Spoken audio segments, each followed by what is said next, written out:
Halo semuanya, selamat datang di Artspire, ARSC Inspiring Podcast.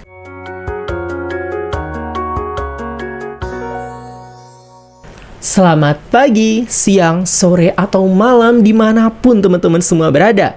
Saya Marcel Sampurna sebagai moderator.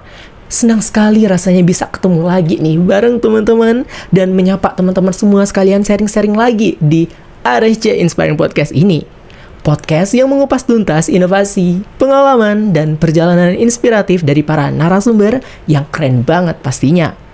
Nah, kali ini kita akan kedatangan seorang mahasiswa FTP yang gak kalah keren dari episode sebelumnya tentunya teman-teman. Oke, mahasiswanya itu angkatan 2022 yang gak hanya aktif di kampus aja teman-teman, tapi aktif juga di internasional lewat study exchange-nya. Siapa lagi kalau bukan Kak Setiaki Anumanandi. Oke, saat ini Kak Seti ini adalah ketua bidang penulisan dan kompetisi di ARSC FTP UB.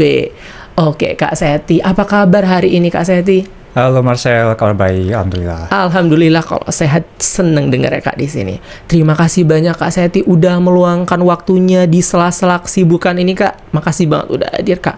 Mungkin sebelum kita bahas jauh nih Kak tentang study exchange, boleh dong Kak diceritakan sedikit latar belakang Kak Seti di FTP UB ini bagaimana, dan aktivitasnya yang Kakak jalani sejauh ini.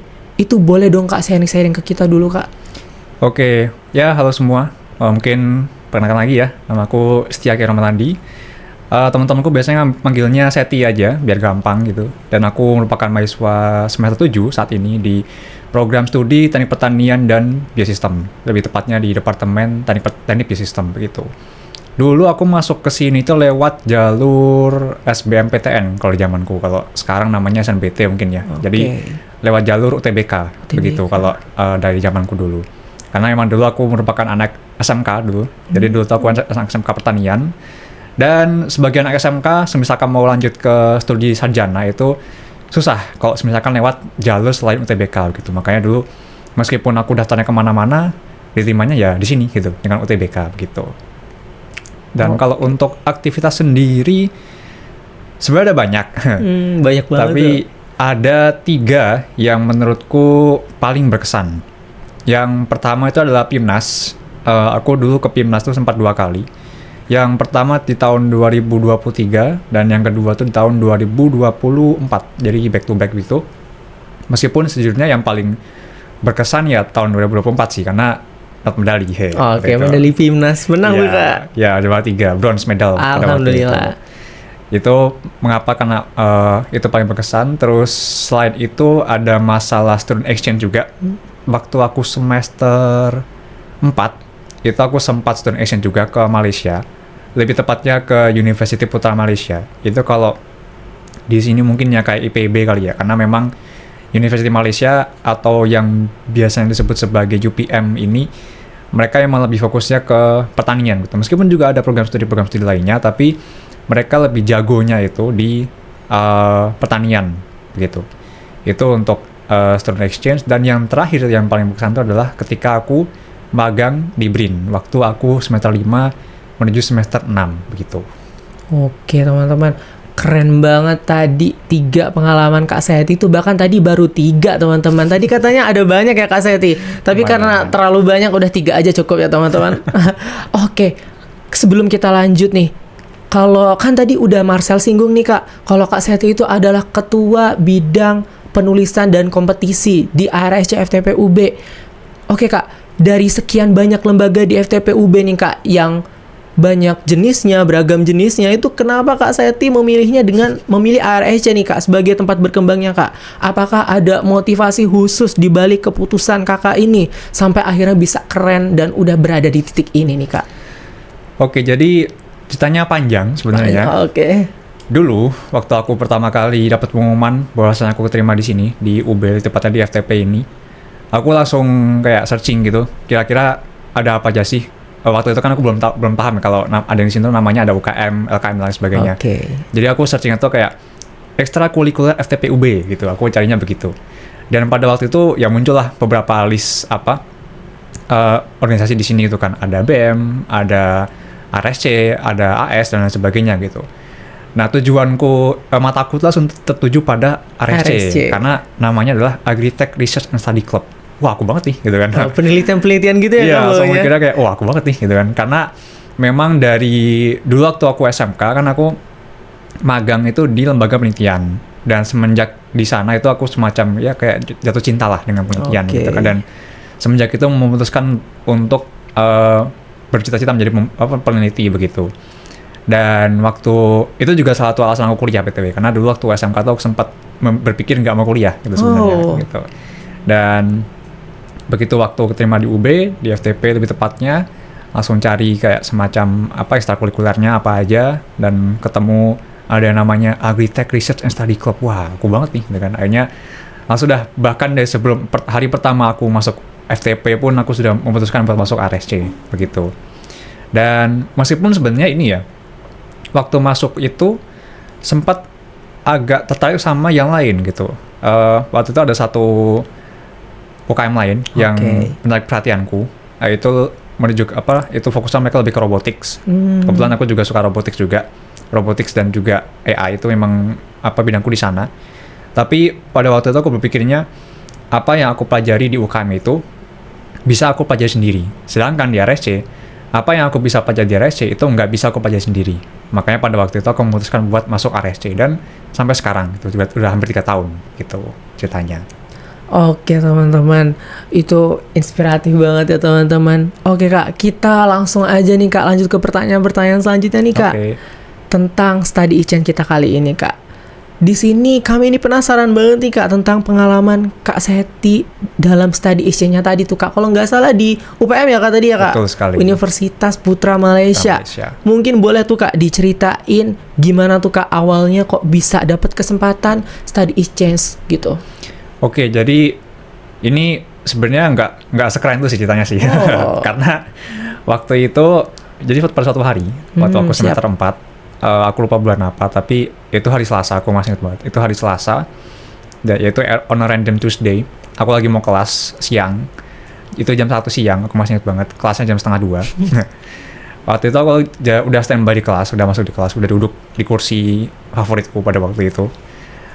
Aku sambil main HP, tiba-tiba muncul sebuah notifikasi gitu dari dosenku. Dosenku kayak, Dik, bisa ketemu saya di ruangan saya sebentar nggak? Gitu kan, gitu. Jadi, oke, mumpung masih ada waktu sebentar gitu, aku langsung naik ke lantai 6 karena memang ruang dosenku ada di lantai 6. Dan begitu masuk ruangan, aku duduk, langsung ditanya, Dik, kalau saya kirim ke Malaysia mau nggak? Gitu. Wow, surprise gitu ya. Surprise sekali gitu. Surprise banget. Itu benar-benar on a random Tuesday, tiba-tiba tawarin seperti itu gitu kan. Jadi, dan aku langsung, waduh, dengan senang hati Pak gitu kan, karena memang sudah jadi impianku itu untuk luar negeri. Karena pada waktu itu aku memang belum pernah keluar negeri sama sekali. Bahkan naik pesawat pun belum pernah pada waktu itu. Gitu. Jadi sudah sangat excited, dan tanpa pikir panjang langsung, wah boleh Pak gitu kan.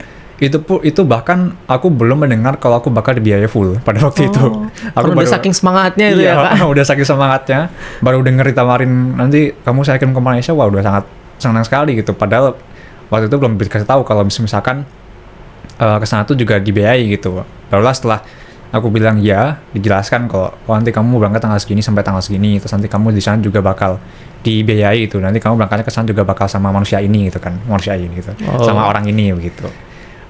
Jadi memang sebenarnya tidak sekeren itu ya, mungkin nggak ada struggle, nggak ada apa. Tapi kalau bagaimana ceritanya aku bisa ditawarin seperti itu emang agak panjang, karena emang hubunganku dengan dosen ini itu emang sudah dari way back dari semester 2 ya, ketika aku pertama kali PKM. Jadi beliau itu ada dosen PKM ku, dan karena aku sering lomba dan sering mengajakin beliau sebagai dosen bimbingku, makanya kita jadi dekat pada waktu itu. Dan oleh karena itu waktu itu aku ditawarin sebagai perwakilan dari prodiku untuk pergi ke Malaysia begitu. Jadi memang ceritanya mungkin nggak terlalu menarik karena tiba-tiba langsung ditawarin seperti itu. Tapi kalau bagaimana caranya bisa aku dekat seperti itu tuh, wah itu panjang ceritanya seperti itu. Oke, Menarik loh Kak, itu kan pastinya Kakak untuk sama bapak tersebut PKM pasti kan banyak perjuangannya tuh Ya, Kak, lumayan pastinya panjang kan. Oke, kita lanjut aja nih Kak ke pertanyaan selanjutnya Kak. Oke. Oke, tadi udah cerita tentang latar belakang gimana bisa study exchange-nya. Sekarang mungkin motivasi utama Kakak nih untuk ikut program studi tadi tuh Kak, apakah dari awal itu udah ada cita-cita keluar negeri? Tadi ada sih ya Kak, atau justru muncul setelah gabung di RSCM TPUB nih Kak? Oke, kalau aku sendiri dari pertama kali aku masuk kuliah itu aku sudah punya 3 tujuan besar istilahnya, punya 3 target besar. Karena pertama kan aku pengen jadi peneliti, itu selalu lulus. Tapi kalau di waktu aku kuliah aku punya tiga target besar. Yang pertama adalah menang PIMNAS, karena waktu SMK itu aku sempat gagal menang lomba nasional karena COVID pada waktu itu. Jadi aku berambisi buat menang lomba nasional, lomba di level nasional. Dan waktu itu aku searching kayak kira-kira lomba nasional apa yang paling bergengsi di level universitas. Dan waktu itu langsung muncul PIMNAS begitu, makanya aku pengen menang PIMNAS. Terus yang kedua itu adalah student exchange, karena aku tuh pengen banget keluar negeri dari dulu. Dan itu sudah menjadi impianku dari kecil gitu. Dan sampai sekarang pun juga aku masih pengen keluar negeri lagi gitu, meskipun sudah pernah. Tapi aku berencana buat jadi peneliti di luar negeri juga. Itu makanya aku sangat mengejar hal itu. Jadi student exchange yang kedua. Dan yang ketiga itu adalah magang. Gitu. Magang di lembaga atau perusahaan yang bonafit gitu. Nah, alhamdulillahnya waktu itu yang pertama kali tercapai adalah PIMNAS-nya gitu. Enggak sih, yang pertama kali tercapai itu student exchange-nya sebenarnya. Waktu semester 4 gitu. Waktu semester 4 itu kecapaian buat student exchange. Meskipun sebenarnya pada waktu itu aku tidak berencana untuk student exchange di semester 4 sebenarnya. Aku itu rencananya student exchange waktu semester 6 atau 7 begitu. Karena waktu itu kan ada program namanya ISMA ya pada waktu itu. Siap. Nah, aku ngincar itu. Aku tuh ngincar program ISMA itu. Dan memang karena di program studiku itu mata kuliah wajib masih sampai semester 6. Jadi aku berencana untuk ngambilnya waktu semester 7 gitu, biar nggak ngulang matkulnya. Begitu, seperti kating-katingku, karena beberapa katingku sudah ada yang pernah ikut ISMA itu. ISMA. Dan mereka kebanyakan ikutnya waktu semester 7. Dan mereka masih bisa kok lulusnya tepat waktu 4 tahun gitu. Cuma sayangnya ISMA ditiadakan begitu, sayangnya ya. Jadi aku harus mencari alternatif yang lain begitu. Dan pada akhirnya itu keterimanya di Malaysia. Dan tahun ini pun juga akan ke Malaysia lagi besok pada bulan November. November ini gitu. Kak? Ya, November. Sebenarnya masih belum pasti, tapi rencananya itu tanggal 3 gitu, tanggal 3 November. Dan harapannya salah satu tujuan utamaku ikut studi Indonesia itu adalah untuk memperkuat CV-ku saat nanti aku datang S2 gitu. Jadi karena aku mau jadi peneliti, tentunya aku harus kuliah tinggi-tingginya sampai S3 nanti. Betul. Gitu. Dan setelah kuliah satu ini aku pengen langsung S2. Dan karena memang untuk daftar S2 tuh sebenarnya mirip-mirip kayak daftar kerja, sebenarnya melamar kerja, mirip-mirip seperti itu. Makanya aku memperkuat CV-ku dengan salah satunya adalah study exchange. Begitu ceritanya. Oke, siap Kak. Tadi selama perjalanan Kakak di study exchange nih Kak, itu ada nggak Kak hal yang paling berkesan nih Kak selama menempuh pendidikan di Universitas Putra Malaysia tadi Kak? Mungkin apakah, kan itu di Malaysia tuh Kak, ya, apakah betul. ada perbedaan budaya belajar, lingkungan kampusnya itu gimana, atau kehidupan sehari-harinya tuh gimana Kak di sana daripada di Indonesia nih Kak? Ada perbedaan atau enggak nih Kak yang mencolok gitu? Oke. Kalau dari budaya sendiri sebenarnya nggak terlalu mencolok ya antara Indonesia dan Malaysia, kan kita masih serumpun ya. Masih serumpun. Antara Indonesia dan Malaysia. Saudara ya kan? Iya, masih saudara. Tapi kalau di kampus sendiri, menurutku ada budaya yang sedikit berbeda Apa tuh Kak? antara di sini juga di Malaysia gitu. Itu adalah hubungan antara mahasiswa dengan dosen.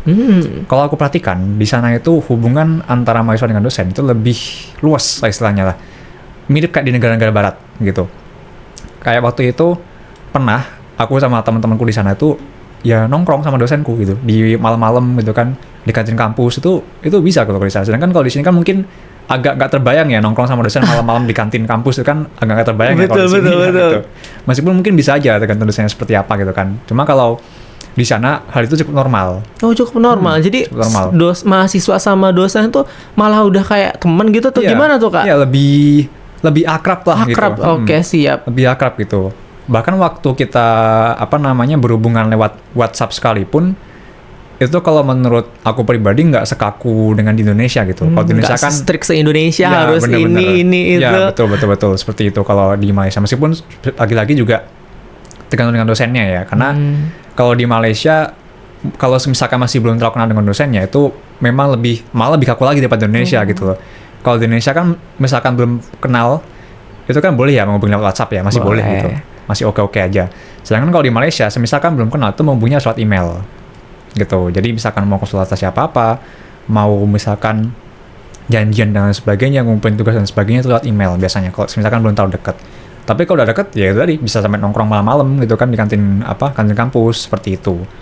Dan itu sih sebenarnya yang paling berkesan selama kuliah di Malaysia, karena kalau dari model kelasnya, model praktikumnya, labnya dan juga penelitiannya itu sebenarnya mirip-mirip saja dengan di Indonesia. Gitu. Masih sama ya Kak? Masih sama-sama aja gitu karena bahasanya pun juga mirip-mirip gitu, meskipun aku di sana selalu berkomunikasi pakai bahasa Inggris ya karena takut aja gitu kalau misalkan soal pakai bahasa Melayu nanti takut salah arti gitu ya, malah ambigu gitu. Nanti iya takut salah arti gitu, takutnya malah waduh ini malah salah ngomong nih, itu kan malah bahaya. Jadi betul. Ya English aja cari aman ya Kak. Cari aman ya, toh juga di sana hampir semua orang bisa bahasa Inggris gitu kalau di UPM-nya kan deket sama Kuala Lumpur, jadi masih di kota gitu, jadi kebanyakan orang bisa pakai bahasa Inggris begitu. Oke, keren banget Kak.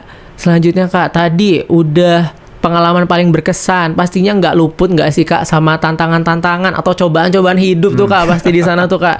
Mungkin kayak Kak Seti, apakah ada adaptasinya gitu Kak, manajemen waktunya, apa masih sulit Kak di sana itu kayak ketat gitu. Kemudian lanjut aja deh Kak, tantangan terbesar Kakak yang Kak Seti hadapi. Dan gimana tuh Kak cara Kak Seti ngatasin tantangan dari cobaan-cobaan tadi itu tuh Kak? Oke. Kalau sejujurnya waktu di UPM itu chill-chill aja sih sebenarnya. Chill aja? Chill-chill aja sih. Oke.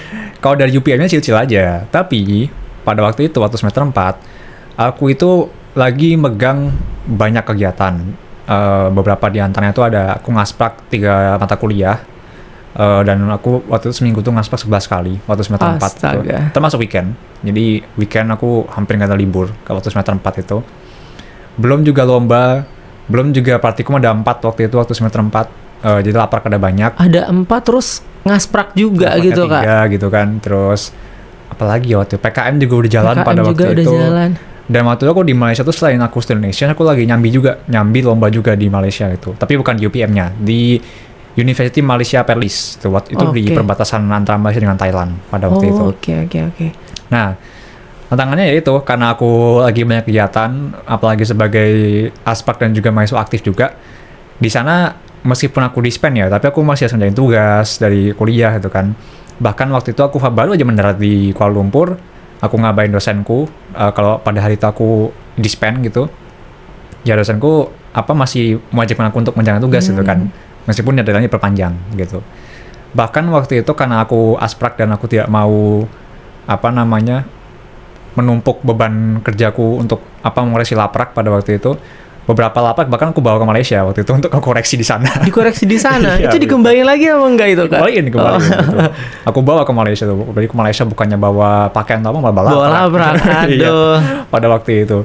Belum lagi waktu itu aku kan sambil lomba. Lomba itu kan bawa prototype. Dan apesnya prototype itu rusak gitu waktu sampai sana. Entah karena getaran di bagasi pesawat atau gimana, aku kurang tahu, tapi yang jelas waktu sampai sana rusak. Dan pada akhirnya aku di sana harus dadakan ngembangin website yang sebagai pengganti prototype-nya gitu. Jadi dari hardware aku ubah ke software pada waktu itu. Dan padahal waktu itu aku belum pernah bikin website sama sekali. Aku belum pernah bikin website sama sekali. Pengalaman codingku itu cuma buat coding AI doang. Kalau software aku belum pernah sama sekali pada waktu itu. Ya pernah, tapi itu cuma basic aja gitu ya Kak. Kalau website aku belum pernah sama sekali, hanya ya itu. Waktu itu kan aku berdua ke Malaysianya sama kakak tingkatku pada waktu itu. Ya itu kakak tingkatku, karena emang dia udah semester terakhir, dia tidak ada beban lain selain skripsi. Ya dia waktu di sana kebanyakan jalan-jalan, keliling-keliling. Sekarang aku stay di asrama coding gitu kan, menyelesaikan semua tugas-tugasku, menyelesaikan semua lapar-laparku gitu. Jadi waktu di Malaysia juga aku hampir nggak ada waktu buat healing sama sekali di sana. Jadi healing itu cuma paling 3 hari terakhir mungkin sebelum aku pulang dari Malaysia gitu. Itu sempat jalan-jalan ke Kuala Lumpur, keliling-keliling begitu. Cuma kalau sebelum itu, wah itu nggak ada waktu buat have fun sama sekali sih. Itu semuanya aku pakai buat mengerjakan tugas, terus memperbaiki prototipe-nya itu. Belum lagi juga mengoleksi lapraknya juga begitu. Jadi banyak kegiatan yang masih harus aku sambil di sana. Begitu. Itu struggle-nya waktu di sana. Oke, siap. Tapi setelah melalui itu semua nih Kak Seti sehat-sehat aja tapi kan Kak, bisa maksudnya nggak ada penyakit atau apa gitu Kak, aman kan Kak? Oh jangan dong Kak, jangan dong Kak. Oke. Selanjutnya nih Kak, kita lanjut aja nih Kak. Menurut Kak Seti nih, untuk teman-teman semua di sini nih, ada skill atau bekal apa gitu Kak yang penting bagi mahasiswa kalau mau ikutan program pertukaran belajar kayak Kakak nih? Kan siapa yang nggak mau ikut study exchange kayak Kakak juga kan? Sebenarnya tergantung sih, kalian study exchange itu buat apa? Oke. Apakah kalian mau study exchange itu buat penelitian, ataukah mau lebih fokusnya ke leadership, atau mungkin lebih fokusnya ke cultural exchange, ke pertukaran budaya seperti itu. Tergantung. Kalau aku dulu fokusnya lebih ke penelitian. Dan karena aku fokusnya lebih ke penelitian, makanya dulu sebelum aku exchange, aku lebih banyak kegiatan di bidang lomba kepenulisan misalkan, atau mungkin PKM dan juga penelitian-penelitian lain. Jadi waktu semester 2 dan semester 3 sebelum aku student exchange itu aku memang lebih banyak melakukan kegiatan di penelitian gitu. Waktu itu aku sempat menyelesaikan 3 penelitian waktu itu di Malaysia, di Indonesia. Oh masih di Indonesia belum berangkat. Terus juga kepenulisan gitu. Jadi itu aku yakin kalau seperti itu bisa mengantarkan untuk student exchange yang penelitian. Kalau semisal leadership, ya banyakin pengalaman volunteer gitu, pengalaman volunteer. Kemudian pengalaman jadi panitia, menjadi misalkan koordinator gitu, atau ketua pelaksana seperti itu.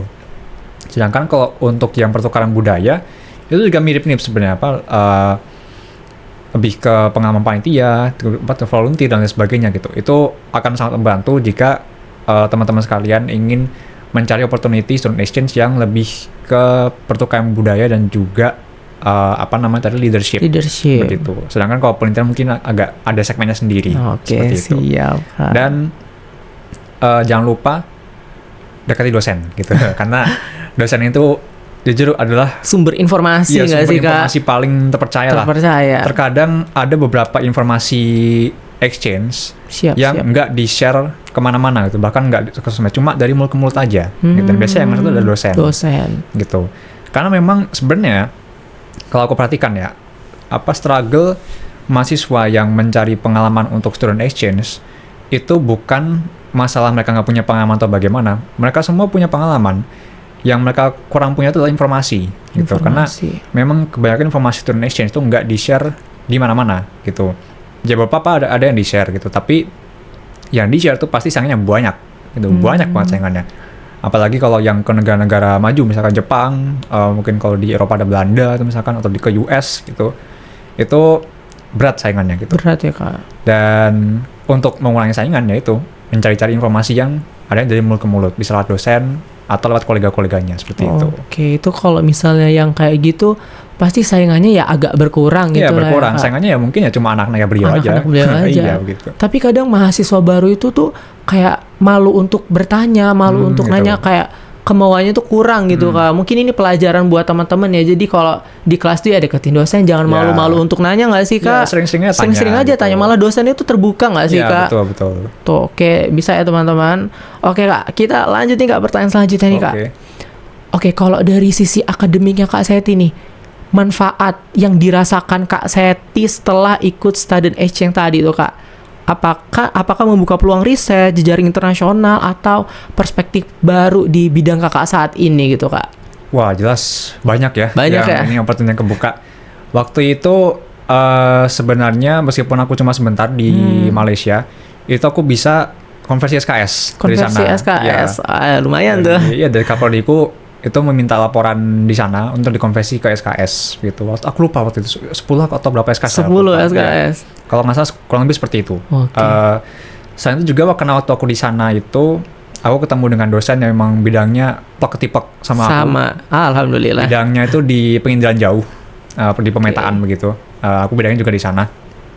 Dan waktu itu aku sempat di kelasnya beliau, aku sempat nanya kalau dokter boleh nggak aku kalau nanti itu tanya-tanya mengenai penelitian ke dokter gitu kan. Terus, oh boleh nanti kalau mau tanya-tanya email aja gitu.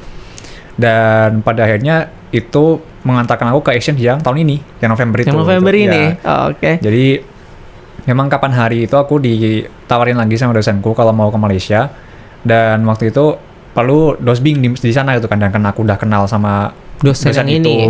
di sana, jadi lebih gampang prosesnya gitu. Jadi tinggal kontak aja dan beliau oke, dan udah tinggal ngurus keberangkatannya aja seperti itu. Oke.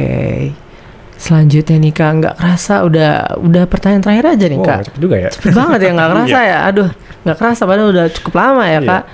Nih, kalau saya rasa-rasa nih Kak, saya juga kan ya masih semester muda juga sih Kak. Kan sekarang juga lagi musim maba nih Kak. Kan Iya. banyak kayak mahasiswa itu merasa insecure tuh Kak. Takut nggak siap atau ngerasa belum cukup berprestasi untuk ikut exchange gitu. Dan menurut Kak Seti nih Kak, gimana cara bangun mindset mereka itu Kak, supaya berani mencoba gitu Kak, jangan takut dulu gitu. Ya intinya coba dulu aja sih. Coba dulu aja. Nggak ada ruginya. Nggak ada Coba ruginya. apa ruginya kalau misalkan coba gitu kan? Gagal ya coba lagi. Oh, coba lagi. Sesimpel itu. Sesimpel itu ya Gagal Kak. ya coba lagi aja gitu.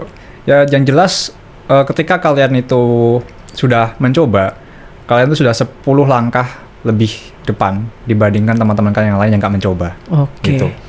Meskipun kalian pada akhirnya gagal, meskipun pada akhirnya kalian itu nggak berhasil, tapi kalian tahu di sana ketika kalian gagal, oh kalau gagalnya kenapa, oh nggak berhasilnya kenapa gitu. Belajar dari kegagalan. Iya gitu betul. ya Kak. Akhirnya bisa dicoba lagi sampai berhasil gitu. Meskipun nggak tahu itu butuh waktu berapa lama sampai akhirnya berhasil, tapi yang jelas gagal itu menurutku perlu sih. Perlu. Gitu. Karena kalau gagal kita nggak akan pernah Berhasil ya nggak sih Kak? nggak akan pernah berhasil, dan meskipun berhasil kita nggak akan pernah menghargai Prosesnya, keberhasilannya keberhasilan. itu gitu oleh aku. Oke, siap Kak. Oke, nggak kerasa ini udah selesai ya teman-teman. Oh, iya. Dan udah selesai nih ya? Kak. Mungkin kita langsung aja close nih Kak. Apa gimana Oke. Kak? Oke teman-teman, nggak kerasa obrolan kita kali ini sama Kak Seti udah selesai, dan pastinya teman-teman di sini banyak insight yang terbuka yang dapat kita ambil, mulai dari motivasi untuk berani mencoba hal baru, cara ngadepin tantangan-tantangan tadi, hingga ya tips untuk study exchange tadi ya. Kemudian sekali lagi terima kasih ya Kak Seti Sama-sama. udah meluangkan waktunya di tengah-tengah kesibukannya mungkin ini Thanks Kak. for having me. Oke, yang udah sharing-sharing pengalaman tadi yang sangat inspiratif, dan ya sukses terus deh Kak untuk perjalanan akademik sama exchange di November ini ya Kak. Yes. Sukses terus, Amin. amin. Oke, Sobat Agritech, jangan lupa untuk follow akun Instagram kami di @rscftpub untuk mendapatkan update terbaru seputar kegiatan riset dan episode podcast kami selanjutnya. Akhir kata, saya Marcel Sampurna, pamit undur diri. Mohon maaf jika ada salah kata, and see you guys di Artspire RSC Inspiring Podcast episode selanjutnya. See ya!